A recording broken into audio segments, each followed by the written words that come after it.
So this is the current machine that's used to count the absentee ballots. If you push this tray down, you should be able to fit about 500 ballots on there. But Suleiman said that you can only fit about 50 to 75 on Tuesday, and even with that, it would jam 10 to 12 times, more than tripling the amount of time it would take to count the 7,000 absentee ballots. Well, I see why they call it the garbage burger, for the mess, but not for the taste. As you can see, I've got it all over my face still. This is delicious. We're here at Harvest Hope Food Bank, where they're encouraging people to bring in non-perishable items, such as canned goods and bottled drinks, because even though Hurricane Florence may be over, the relief efforts have only just begun. But what happens when the weather gets colder and people need a place to stay for one night?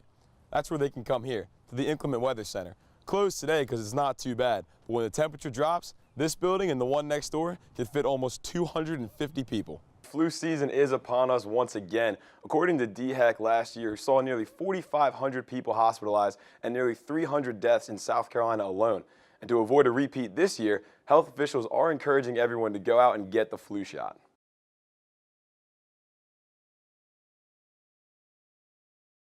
Homelessness. It affected over 750 people in Richland County last year. And Kathy Cobbs of Transitions in Columbia is trying to get rid of a stereotype that comes with homelessness. Lazy people that don't want to work are just looking for a handout. Sometimes luck just isn't on your side, something Pat Draper is all too familiar with. I had lost my job and I had let the depression get the better of me. I started drinking heavy. I had lost my job because of illness, and I was trying to find a job and couldn't, so I lost my apartment. I lost everything. That's when she turned to Transitions. I've created such a support network with so many people behind me. If I have a bad day, if I'm, feeling weak, or I have a day where I'm craving alcohol or I'm having an anxiety attack, they look out for me. Transitions has been in business for nearly 8 years. They have 260 beds that people can stay in for as long as they need to, as long as they're following the rules. You will be expected to go to 8 hours of some sort of class or community service a week. As long as you're making progress in that way, you can stay at Transitions. Some people stay for up to a year. But what happens when the weather gets colder and people need a place to stay for one night? That's where they can come here, to the Inclement Weather Center. Closed today because it's not too bad, but when the temperature drops, this building and the one next door can fit almost 250 people. That is a true shelter, which is just for emergencies, and that's really just to keep people alive. And it's these extra efforts that help people like Draper. They're helping people get off the streets, and I know from the fact that I live there on those streets, it's not easy. For Carolina News, I'm Nick Proto.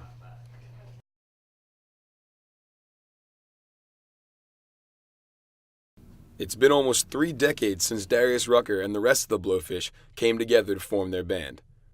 And Mark Bryan, their former guitarist, is excited about today's music scene thanks to a new venue coming to Five Points. It's been 15 years since Five Points has had a real music venue, so this is exciting that this is all happening here. Very exciting. The White Mule Music Pub and Eatery used to be on Main Street, but new owner Trey Judy recently moved it to 5 Points.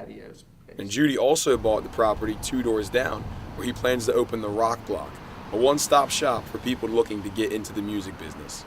Part of this whole idea is that if we get people engaged in a lot of different avenues of the business, no matter if they're a graphic designer, no matter if they're an artist, no matter if they're wanting to be a production guy, the more they are engaged in everything, the more they're going to be, the better they're going to be at their job. The idea is to convert the building into a place where someone from any aspect of the music business can come and get experience for their career. So where's all this stuff going to go? Doesn't look like there's a ton of room from the outside. Check this out. We step back in here, this is what is going to be the rock block, the incubator, the heart of what's going to be going on. As you can see, plenty of room to put office space, recording studios, even a brewery, all set to be finished within the next 2 years. Judy plans on turning these walls into rolling doors to create a more open space.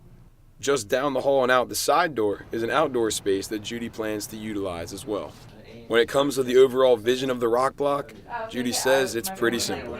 The goal is to get you exposed to as much of the business as you can, so that you can take that information and then use it for your purposes for whatever direction you're going in your career. And for fans of live music, the White Mule will be a great place to grab a chair and a drink and watch a show. As for Mark Bryan, he loves seeing the music scene in the city take a leap toward the way he knew it before. This is a really full circle event, having this place open up. It brings music back to 5 Points, and I think it can be the center of the scene here again, you know. For Carolina News, I'm Nick Proto.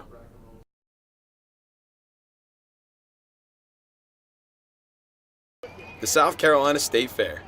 People come with their families to enjoy the rides, the games, and of course, lettuce, tomato, pickle, and onion. the food. Everyone loves the classics, chicken fingers, french fries, but what about A donut burger. one of the many specialty burgers made by Carousel's Donut Burger? They also sell mac and cheese burgers, quesadilla burgers, and even the garbage burger. Order up. Eric Carroll has been in the fair food business for most of his life, but not even he has ventured out into this burger craziness. I eat 2 of the American Classic burgers every day, but that's on the regular hamburger bun. Right. And I eat about 4 donuts a day, but I don't eat them together. But it's only his first year at Thank you, South ma'am. Carolina State Fair, Out of 7, thank you, ma'am. and he is already willing to try something new. The quesadilla burger, I'm probably gonna try that today. Curiosity and hunger got the better of me, so I had to try one of these garbage burgers for myself. Topped with coleslaw, pulled pork, and french fries, this burger had it all. Well, I see why they call it the garbage burger, for the mess, but not for the taste. As you can see, I've got it all over my face still. This is delicious. If you come to eat one of these burgers, you might make a mess, but Carol has you covered. Napkins on either end. And of all the strange things to see at the State Fair, What is she looking for? I might be able to help you find it. these burgers may just top them all. I'll call your name when it's ready. For Carolina News, I'm Nick Proto.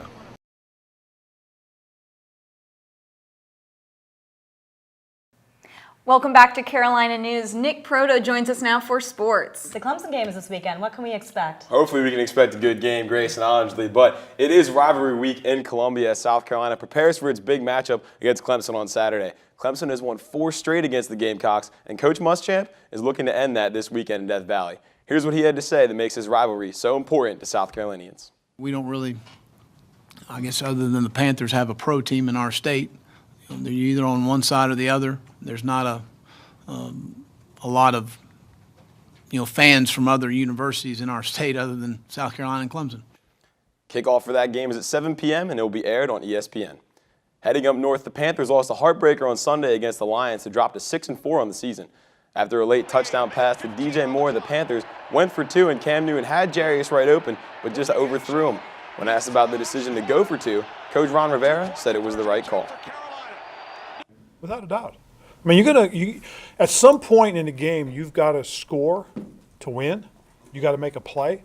Why not sooner than later? Why take the chance on something that you can't control, and that's the toss of a coin?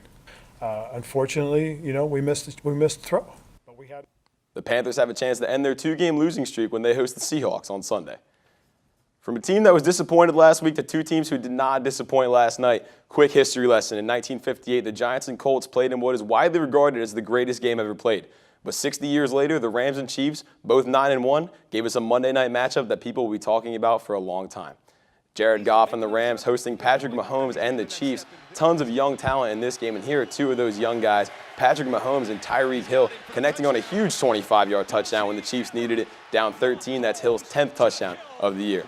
Chiefs took the lead in the second quarter and looking to add to it before the half, but Aaron Donald has other plans. He sacks Mahomes. Ball comes out. Samson Abukum, say that 3 times fast. He's got reservations for 6, and the Rams retake the lead when we went into the half, tied at 23. In the second half, Chiefs down 10. Mahomes looking for his guy, Tyreek Hill. They call him the Cheetah. Why? Because he is that fast. Gets behind everybody and scores a 73-yard touchdown. Chiefs right back in the game.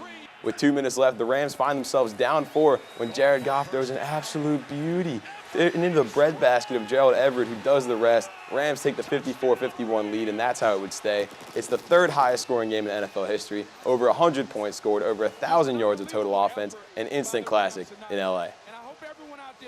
From a battle of the Titans to a battle of the point guards, Kyrie Irving and the Celtics faced off with Kemba Walker and the Hornets, but this one was all about the boy from Buzz City. Kemba Walker looks to continue his momentum from his 60-point performance on Saturday. In the first, Willie Hernan Gomez gets stuck in the paint, kicks it to Kemba for 3. Bang. Double-digit scoring for Kemba in the first. Skip ahead to the fourth quarter. Kemba strips the ball here from Marcus Morris. He takes it, one man to beat, does a little Euro step on Marcus Smart, and lays it in. And then down one, Kemba catch and shoot from the wing from Tony Parker. Bang. Hornets take the lead. And with 30 seconds left, Kemba doing it all. Step back three on Al Horford. There's your dagger. Hornets 117, Celtics 112. Kemba finishes with 43 points. But I've got to go back to that Chiefs-Rams game for a second. Probably the greatest game I've seen in person in the regular season. Absolutely unbelievable.